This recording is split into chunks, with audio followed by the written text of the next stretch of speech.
Hey guys, we're coming right at you with another tequila review here on a beautiful Sunday. That's right. And welcome to Sip, Savor, and Celebrate. I'm Chris. And I'm Devin. Hey, will you guys do us a favor? Please hit that subscribe button, that like button, that notification bell. Tell us what you're thinking. Put a comment in there. Have you had some of the tequilas that we've talked about? Is there a tequila that you would like us to try, or a bourbon, a whiskey, a gin, or is there a cocktail that you think that we should try? Like, this is my creation, try it out, type thing. But today, Or is there a restaurant that you think is one of the best that, we can take a trip to and share with you, That's right. share that experience. there you go. We love all of those things.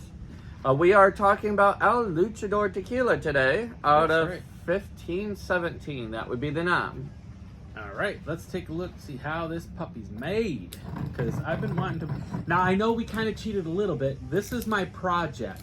So you'll notice that it has the same label as this one, which I took the Blanco and I put a French oak stave in there, char number 3, and I let it age to the point where it's the equivalent of a extra añejo. So 3 years. Please go ahead and check out that content in our library.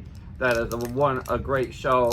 Now, the only one that I don't have is I don't have their high proof. They do have a high proof of 110. Oh no. I know. So, here we go. They got great scores too. But, like you said, it's out of NOM 1517. You know what? Who is that? 1517. I like to see who's got, some other tequilas there. It has got, well, they're pretty small, which they also got that Galindo. Okay. That other one with the beautiful green label. Hacienda, that's another good one there. Those are the two that jump out at me right now. But let's go back to this one. Here we go. How are we making it? If you want to pour, and I will talk. This is made from agave that's been resourced from Los Altos. So it is the Highlands. They're using stainless steel tanks without fibers when they ferment it. The stills, they're using stainless steel pots. They're crushing it using a roller mill. It's distilled twice. And they cook it in an autoclave at high pressure. And they're using deep well water.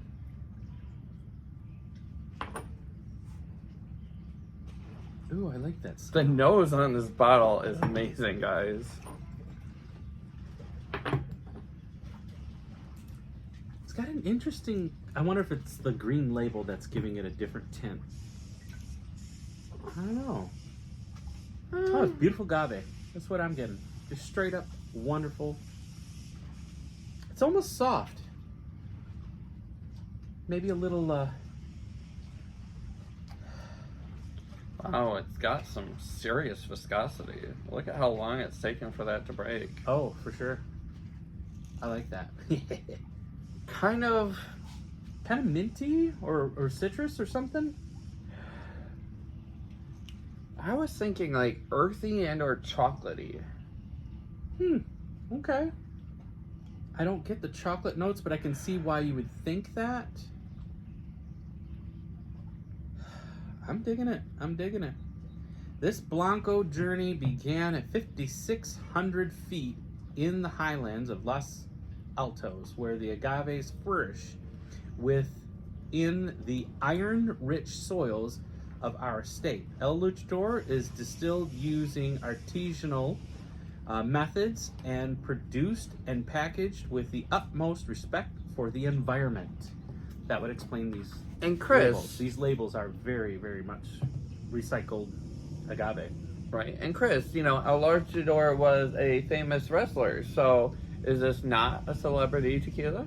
No. El Luchador is so that's the wrestling is luchadors. They Okay. are luchadors, so like wrestlers, but luchadors.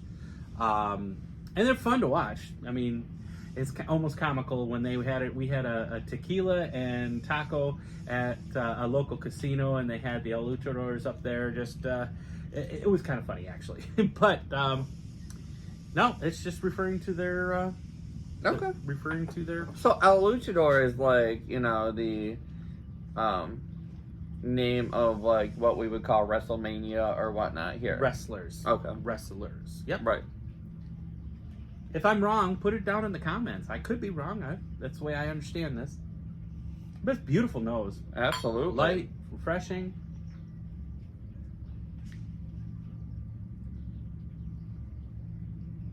Oh, that's a nice Blanco. Got some pepper in there with some agave, mint, lots of mint. This makes me think of almost similar to the El Tesoro Chai Chavez, the Chai Chavez one. You know that the mint. To me, that's where I'm getting a lot of that mint. See, now I'm still on that earthy, chocolatey, tobacco-y, And it just coats them side of things. I'm not on the mint and the, for lack of a better term, bright side. I mean, because trust me, the chocolatey, tobacco-y side is very delicious. But I know why I'm saying that color. Sorry, didn't mean to distract from you. Take a look at all the bubbles in here. This is recycled glass. Now that makes sense. Sorry. Go ahead, continue. You said chocolate. yes, the chocolate and the tobacco finishes in there. To me, I get a sweet agave followed by just a slight hint of pepper, like white pepper. Mm-hmm. That mint just shines through to me because it's so refreshing. It's a wonderful summer sipper. I'm enjoying it.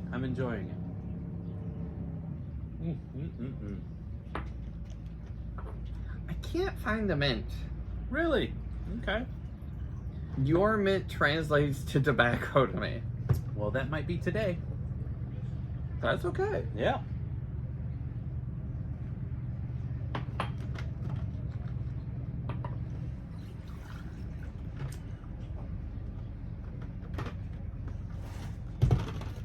Alright, it doesn't say on there.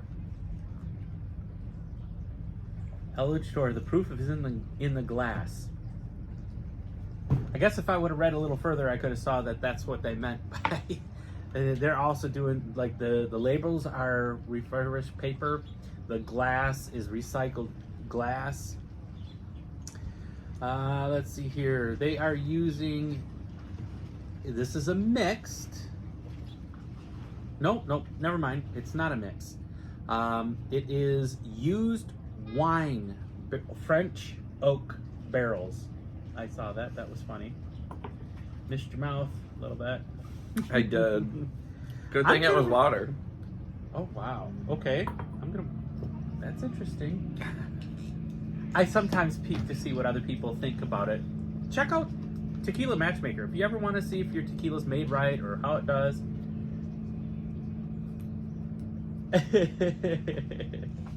Bugs, hairs. You know, it's called outdoors. Man, I like that Blanco. I do enjoy that Blanco. Different nose from the bottle to the glass this Exactly. time. That's what threw me off when I saw something on there. I'm wondering if I'm gonna get it or you might get it. So before I say it, From the bottle to the nose in the glass is very different this time. The Blanco was pretty normal. so first, yes, I get my normals. I get my agave. I'm now getting a little bit of baking spices. And I kind of do get that extra scent that somebody else said. And I've never smelt that in a tequila yet. And it's so light, but I'll explain later after you're done nosing it. It's wonderful. It's actually a nice reposado on the nose. Very pleasant, soft, rounded. Kind of gives me like a Chardonnay vibe. Okay. With that beautiful, oak to it, followed by, It's definitely a French oak. the nice agave. Well, yeah. You can definitely get a lot of those. You can get those vanillas and chocolates, and it's actually really nice. But do you get one extra thing you've not smelt before? It's like it's far back there. It's not pronounced. It's not a heavy smell of that. But some people are saying they get grape. And it's so light, but it's almost like a Concord grape. I get a Chardonnay. So I guess, yes, I Okay. get the grapes, but I get the Chardonnay grape versus like a Concord grape. So, yeah. That was the first thing I said, for the record. Okay. There's my whiskey flair. On a Reposado, I almost always get that little edgy, like the barrel notes are making it a little edgy, which is cool.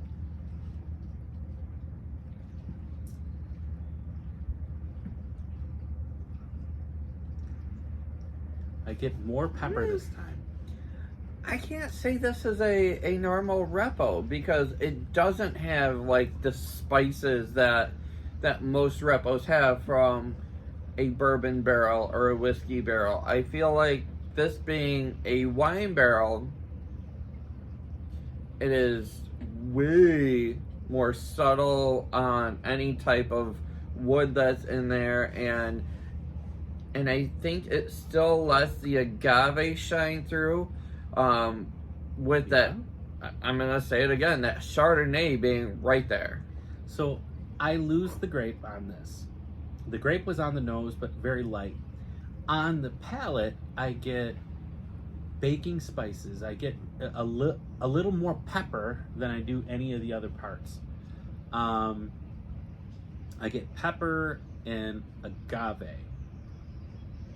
I get the agave, the mint, and like that Chardonnay. Because you know how Chardonnays are usually kind of a little bit more woody, as they call it, but you know, still give you the essence of the grapes that are in there. I'm getting all of that shining through with the agave.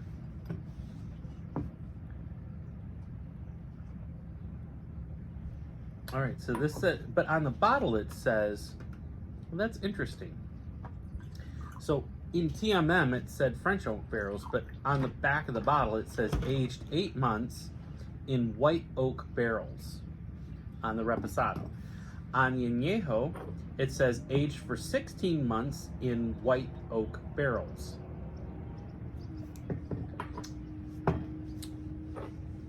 Maybe they switched it and got the labels wrong. I don't know.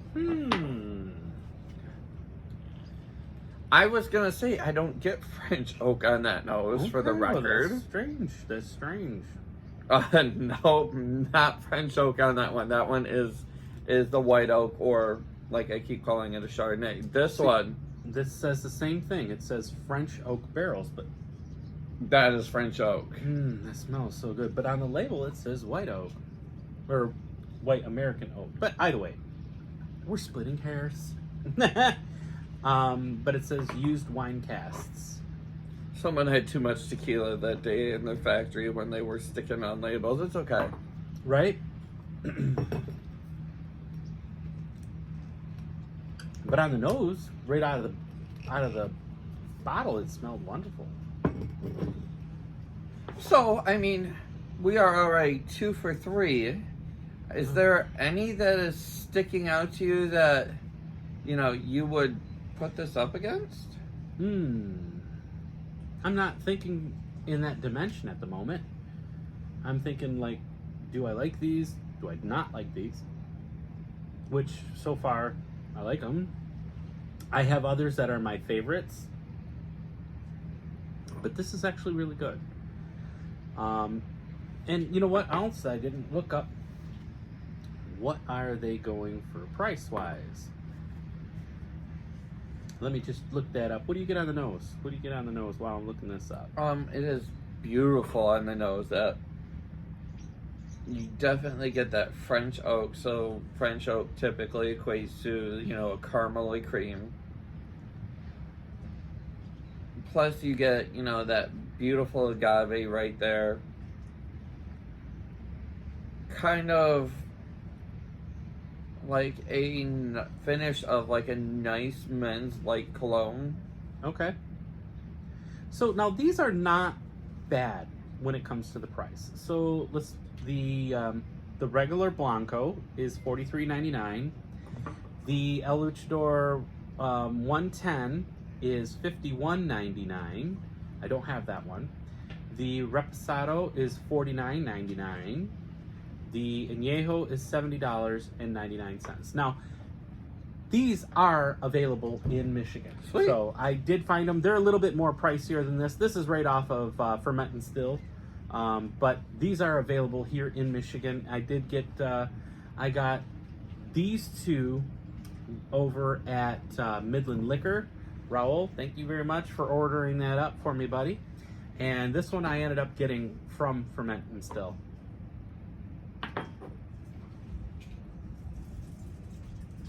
It's very pleasant.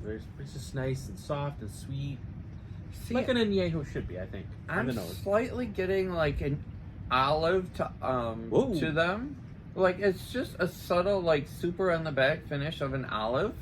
Like that salty Brine, but I don't get the brine. I get the brine from Cascanes and Fortaleza. I get a lot of brine from those. I don't get any brine from this brand. Brine from this brand. because actually Cascanes is probably who I would sit this next to, you know, in a comparison. Yeah.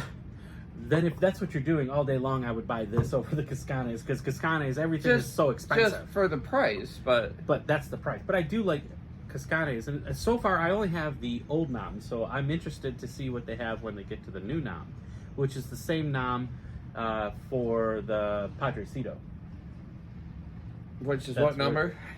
16, I think it's 1614 now. but Okay. I'm just now because we're looking at it as well. What are you getting on the palate?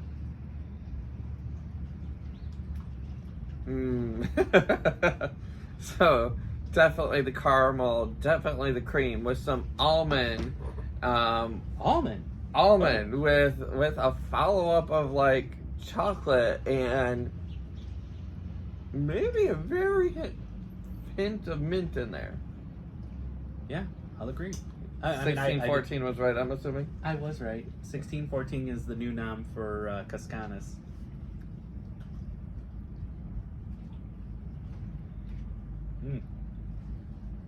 That's very good sipper. This would be really good with a nice cigar. This one is actually, to me, this one's. I mean, we do almost have as some good. cigars inside. I know, right? We do. I would put this on par with the Siempre Valles Añejo that we had last week on the boat.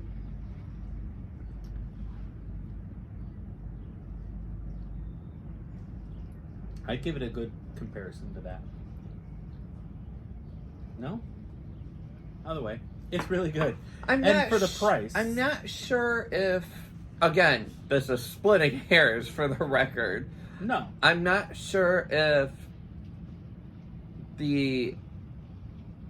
I think the flavor was more pronounced in the Siempre, meaning you got more out of the palate, and it was multi-dimensional, where I think this is great, but I don't think you get that same dimension out of it. It's just kind of there and gone. You think it's going away too quick?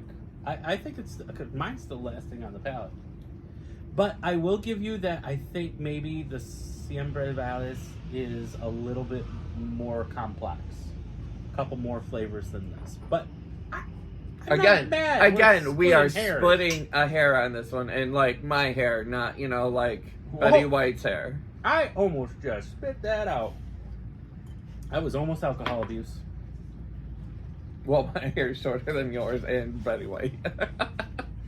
Rest in peace. We love you still. All right, now, do we like what they made or what I made? Yours is always horrible. Get out of here. Whatever, Linda. Guys, please check out the home projects.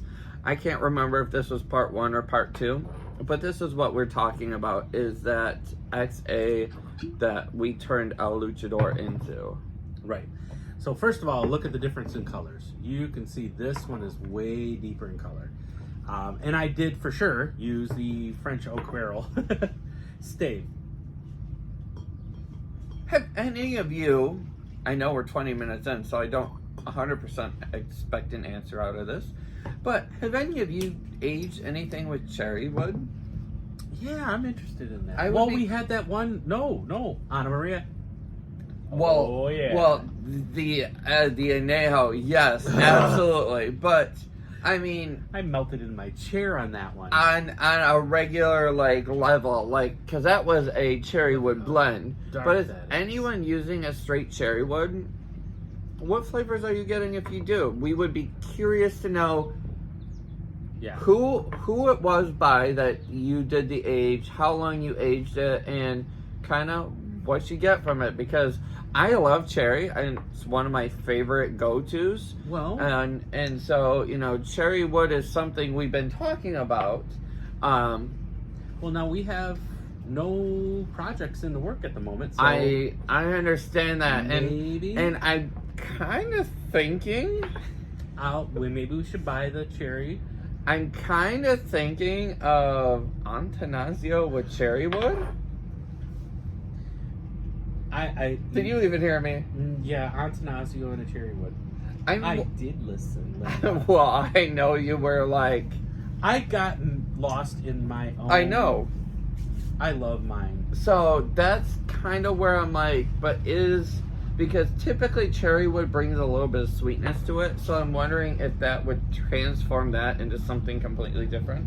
Okay. But I mean, since we're all about this one, I'm melting into my chair. I know it's so good. The butterscotch.